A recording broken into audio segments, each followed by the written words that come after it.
All right, let's talk about something we all do. We resign ourselves to hating the internet, right? Even as we spend most of our waking lives on it. We scroll through complaints about our shrinking attention spans onto very devices that are doing the shrinking. So today, we're going to dig into this strange paradox and take a look at how our digital lives are actually reshaping our very sense of connection.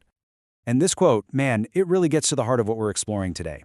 We tend to think of the internet as this tool, something out there that we can just pick up and put down. But this idea challenges that. What if the biggest change isn't happening in some tech campus, but right here, inside our own minds? So, let's dive into that internal transformation.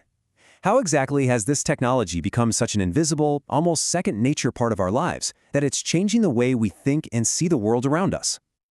So the author, Anton Barbakai, he has this great term for it, a natural technology. Think about it like oxygen. You don't question it, right? You just breathe it. Well, the internet has kind of become like that.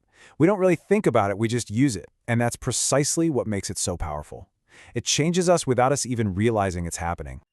And this right here just nails that idea of the mirage. We tell ourselves, oh, I can just log off, or I'm going to unplug for a bit. But that's the illusion. The network's logic, its way of doing things, has already kind of logged into us, shaping our habits and what we want from the inside out. Okay, so this internal shift, it has a really immediate, really noticeable effect on us. It completely rewires our attention. And this isn't just about getting distracted more easily, it's a fundamental change in how we process everything around us. I mean, just look at the difference here. It's night and day, right? That patient, linear focus we used to give to a book has been replaced. Online, our reading becomes, as it says here, promiscuous and casual. We're being trained to just skim the surface, to surf from one thing to the next, anything but actually diving deep. And this idea of snackable content, it's so key. The entire online world pushes whatever is short, catchy, or over the top. Our intellectual diet is basically becoming a fast food diet. It's quick, it's easy, and a lot of the time it lacks any real substance. It turns thinking into just another form of consumption. And just to give you a sense of the scale we're talking about, get this. Google alone handles around 8.5 billion searches every single day.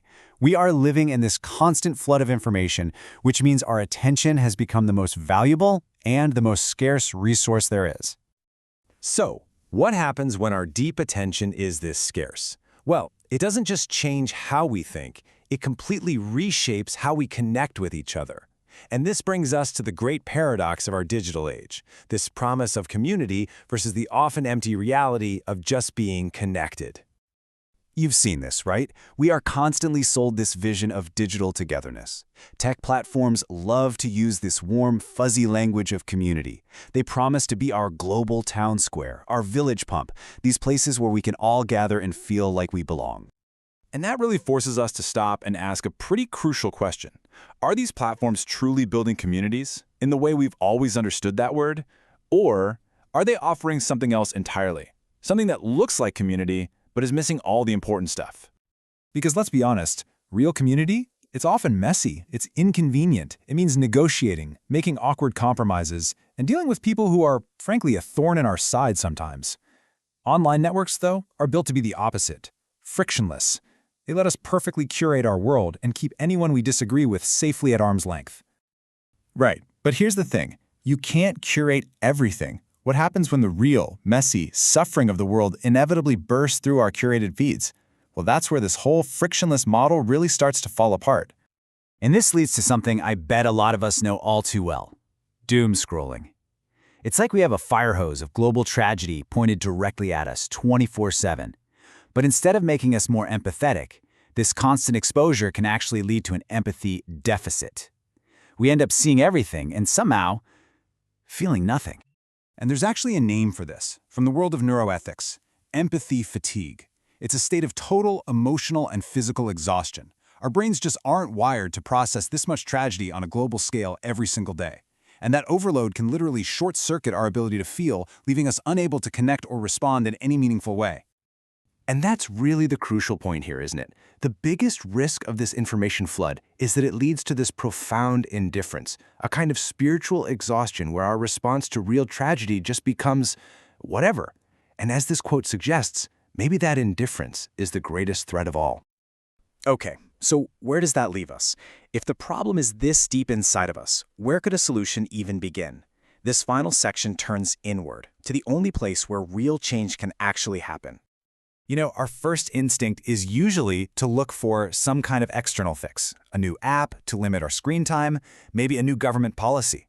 But the source material argues that this completely misses the point. As the slide says, trying to fix technology with more technology is just a symptom of the sickness, not the cure. So the ultimate question here isn't about blaming the tech. It's really about recognizing our own power, our own agency in all this. It asks us to look past the screens to a much deeper place. So, where does the future of the world lie? The source offers a really powerful and maybe surprising answer. The answer isn't in our devices, it's within us.